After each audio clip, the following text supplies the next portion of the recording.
tell you, I'm not like Joyce. I hide out.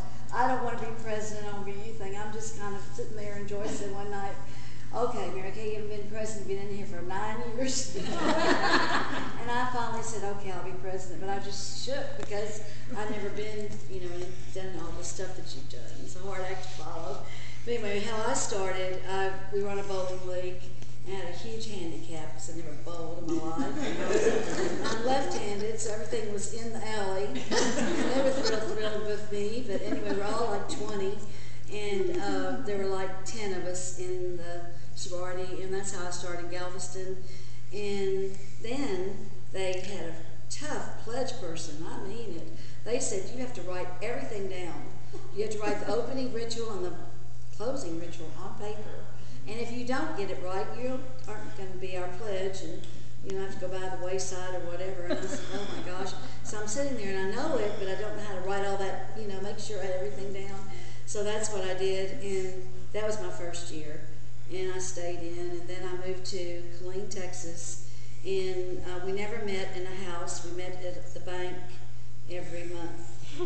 That's what we did. I don't even know where they lived, anything. They was all things.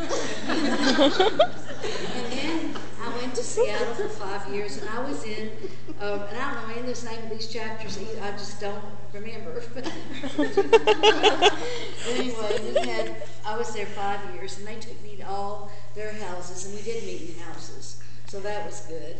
And then I came down to Texas after being in the chapters in Seattle. We moved back, and I met Joyce. And I told Joyce I had a bad experience in Seattle, and I don't think I want to be a babysitter again. And then finally I said, well, I'll try it. I'll do it. I'll go on over there and see what it's like. And I just loved Silent Row. And so I've been in since 1983. And I got in with Beverly Deaton and Penny Linton. We were together. And I don't know what Terry, maybe no, I think Terry's already in. Yeah. But I want to tell you a funny story about Mr. Don Wilkerson. We were over, we used to have a lot of fun with our husbands. Now they just want to sit there. We used to have a heck of a time with them. It was fun. So what we did is I was a hobo, okay? My daughter fixed me up, the other daughter, not Julie, but she put cream on my face and coffee grounds on my face, and I looked horrible. I mean, really bad. I've never seen anything so terrible in my life. But Julie and Kathy, and I don't know about Julie, but Kathy said, you look just like you're supposed to look. Awful looking, and hobos look this way. I go to everybody has their face on, makeup on. I'm the hobo. So what happened is I was the hobo. We're supposed to be picking women. Men are picking women, pretty women, to go around the corner at Beverly Deaton's house and kiss them on the cheek or where. I don't know where they kiss them, but they kiss them somewhere. And they were having a great time. And I was the last one with it, and I could see why.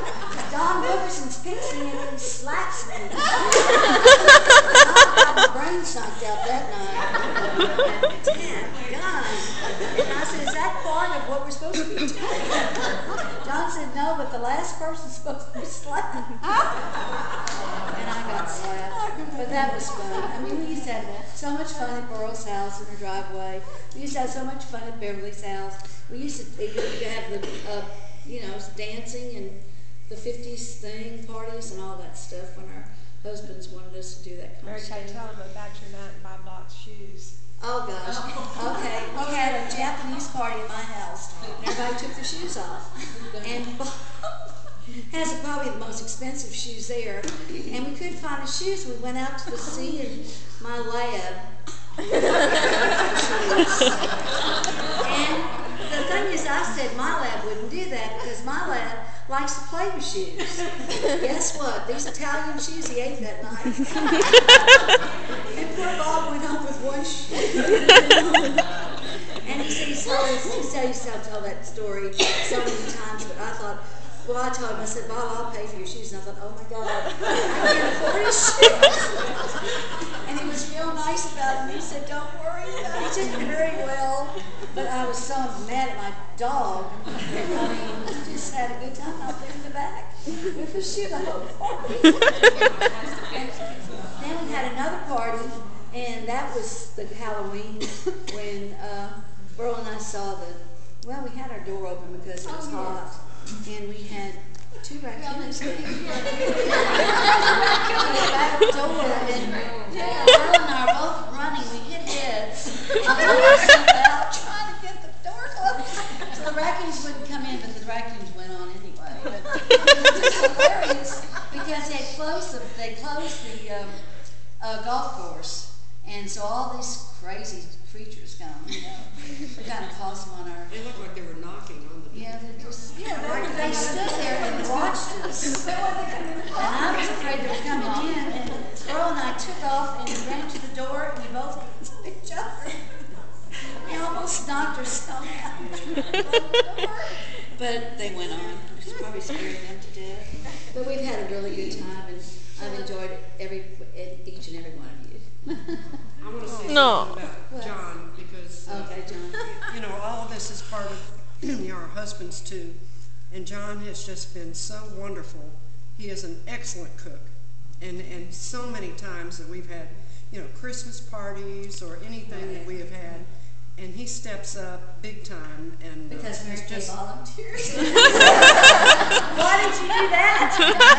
But he takes it very well. He doesn't decline. He doesn't decline. No, he never declines. And we had beginning day at her home, and he made us these crab cakes that were to die for. He's done pork roast, you name it.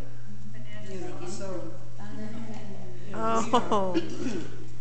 And I couldn't even boil water when we first got married. I said, how do you boil an egg? And it's all over for me. One time I asked him in college, my best friend, my roommate, got sick and I was going to make her soup. So I called him and he said, "You're going to make Campbell's soup?" Not Campbell's soup. You're going to make it from scratch or what? We're in a dorm. I said, "I'm going to open a can, put it in the pot. What do I do?" And I didn't read the back of it. You just add water. And he said, "It's over for me." And my roommate said, "I will not eat it because you're going to kill me." So it was hilarious. My whole life. Nobody ever trusts me. I've enjoyed my life, yes. This time next year, remember, I enjoyed my life. Mary Kay, tell them what your mother said about why she encouraged you to join. Oh, my mother, if you ever knew my mother, which Joyce does, and I don't know, Joanne knew her, but she's the kind of person who would let you sit around and do nothing. And she'd say, "You're not going to wait for John to come home from college." So I dropped out for a semester to get some money to go back. And I worked in Demony, and she said, "You're going to join sorority, and that's what you're going to do." And I said, "Well, I don't know what you're talking about." And she said, "I want you to join this Liz Painter, whatever her name, I forgot her name." She said, "She is in sorority, and she wants you to join." And that's how I got in. And I didn't even know anything about Baby Signify at all.